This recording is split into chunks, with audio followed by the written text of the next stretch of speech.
Bonjour Samuel Marie. Bonjour Marie. Vous êtes avec nous car demain sort en librairie cet ouvrage dont vous êtes l'auteur, Avance bordel, une injonction à faire sans cesse, à ne jamais s'arrêter. C'est votre leitmotiv Samuel depuis un peu plus de 10 ans maintenant. Voilà, c'est ça. C'est un livre qui a été écrit en collaboration avec Emmanuelle Del Secco, c'est une journaliste.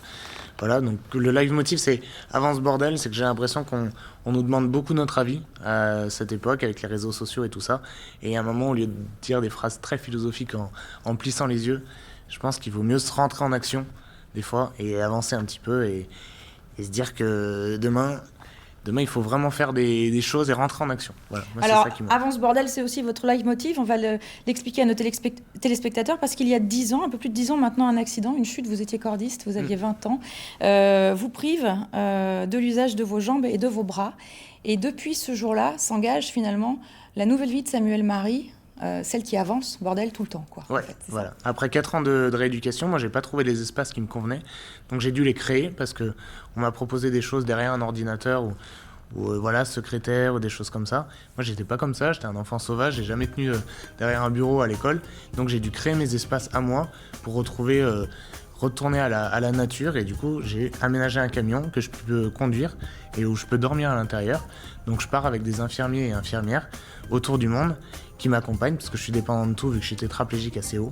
Et voilà, ça me permet de découvrir le monde et de créer des grands projets là-dessus et partir à l'aventure.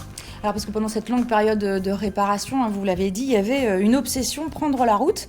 Et puis à la sortie de ce long parcours, c'est ce que vous nous expliquez, vous réunissez toutes vos économies et naît ce projet, le premier projet vraiment d'envergure, Ça me fait rouler, c'est comme ça qu'on vous connaît aussi sur les réseaux sociaux. Un premier défi en juin 2007, hein, on vous avait suivi à ce moment-là, on avait vu effectivement la création de ce camion.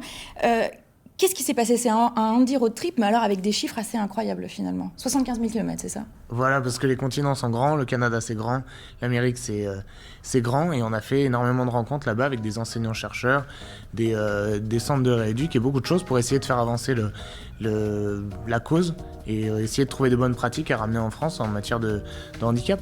Sur une deuxième partie, on est parti en Asie jusqu'à Pékin, en revenant par les pays en Stan et Istanbul. Et là, on s'apprête début 2020 à partir en Amérique du Sud. Et le défi, c'est aller en Antarctique, donc on cherche des partenaires pour ça. Voilà. Alors ce deuxième défi-là, on va en reparler dans quelques minutes. Vous nous disiez, hein, les États-Unis, le Canada, l'Asie, c'est pas uniquement du tourisme. On y va aussi pour collecter, finalement, faire une espèce de livre des bonnes pratiques de tout ce qui se fait en matière d'accueil et de possibilités pour les personnes à mobilité réduite. Vous avez vu de beaux exemples?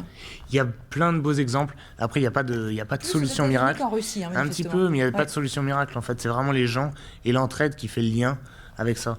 Donc c'est pour ça que c'est important demain d'enseigner aux futures générations que tout est possible et qu'il faut se bouger, il faut rentrer en action parce qu'il n'y a que comme ça que ça se passera. Il ne faut pas attendre que le gouvernement il nous prenne quelque chose, il faut rentrer soi-même en action, vraiment. Alors cet autre projet en ligne de mire, vous nous en parliez, l'Amérique du Sud cette fois-ci, et vous visez l'Antarctique.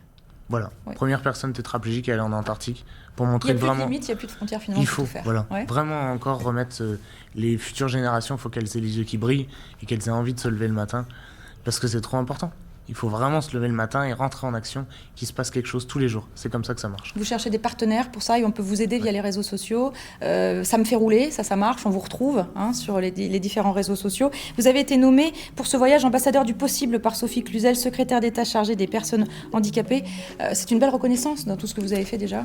Et c'est important pour donner de la crédibilité à tout ça et essayer d'avoir des rendez-vous vraiment concrets sur le territoire sud-américain, pour vraiment faire avancer les choses et ramener des choses en France et créer des échanges entre les deux.